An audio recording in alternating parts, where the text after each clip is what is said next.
নির্বাচন চলাকালীন সময়ে, নির্বাচনের আগে এবং এই আজকে পর্যন্ত বিভিন্ন জায়গায় বিভিন্নভাবে বিভিন্ন জায়গা থেকে যে সকল অনিয়ম এবং ত্রুটির কথা উল্লেখ করা হয়েছে তার মধ্যে অনেকগুলো মারাত্মক রয়ে গেছে।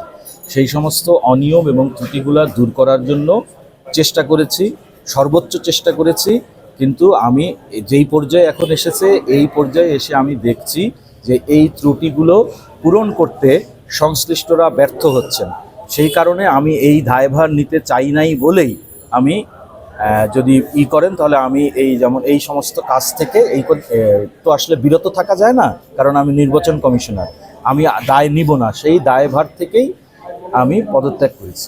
অনিয়মগুলা কি ছিল সেটা আমি বারবার বলেছি যে এই মুহূর্তে আমার পক্ষে বলা সম্ভব না, আমাকে একটু সময় দিতে হবে।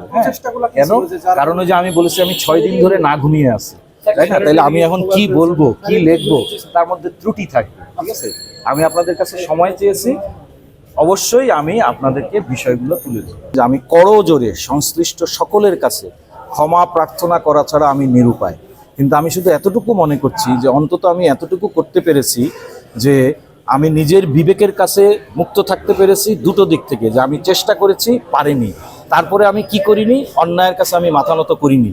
আমি কি করেছি, সকল লোভ, সকল বাধা পেরিয়ে আমি সেই অন্যায় কাজগুলো যেখানে হচ্ছে সেখান থেকে আমি সরে এসেছি।